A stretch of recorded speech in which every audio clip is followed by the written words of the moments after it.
మామిడివరం అనే ఊరిలో కిరాణా దుకాణం పెట్టుకుని జీవిస్తుంది ఓ వృద్ధురాలు.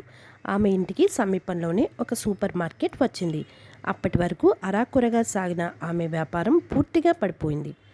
ఒకరోజు ఆమె దుకాణం ఎదుట బోర్డు ఇలా పెట్టింది: మా షాప్లో ఏ వస్తువైనా సూపర్ మార్కెట్ కంటే 25% తక్కువ ధరకే ఇవ్వబడును అని. ఆ బోర్డు చూసిన సూపర్ మార్కెట్ వాళ్ళు వెంటనే ఏ వస్తువైనా 30% డిస్కౌంట్కు అమ్మబడును అని ప్రకటించారు. మరికొన్ని రోజులకు ఆమె అన్ని రకాల వస్తువులపై 50% డిస్కౌంట్ ఇవ్వబడును అని బోర్డు పెట్టింది.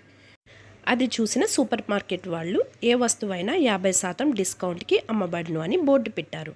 ఆ రోజు ఆ సూపర్ మార్కెట్లో సరుకులన్నీ పూర్తిగా అమ్ముడైపోయాయి. సాయంత్రం తిరిగి వెళ్తూ ఆమె షాపు ముందు ఆగిన సూపర్ మార్కెట్ యజమాని ఇలా అన్నాడు: మాలాంటి పెద్దోళ్లతో పెట్టుకోవద్దు, మాపై గెలవలేవు అని హెచ్చరించాడు. ఆ మాటలకి వృద్ధురాలు ఇలా సమాధానం ఇచ్చింది: మీపై నేనే గెలిచాను. ఎలా అంటే, అసలు నేను ఏమైనా అమ్మితే కదా, కేవలం బోర్డు మాత్రమే పెట్టాను. మీ సూపర్ మార్కెట్లోని 50% డిస్కౌంట్తో సగం సరుకులు నేనే కొన్నాను. రేపటి నుంచి వాటిని అసలు ధరకు అమ్ముకుంటాను అని తెలివిగా సమాధానం చెప్పింది. అర్థమైంది కదా పిల్లలు, తెలివి ఎవరి సొత్తు కాదు. సమయానుసారం తెలివిగా ఆలోచించి మన చిక్కుల్లోంచి మనమే బయటపడాలి. Thanks for watching. లైక్ చేసి, షేర్ చేసి, సబ్స్క్రైబ్ చేసుకోండి ప్లీజ్.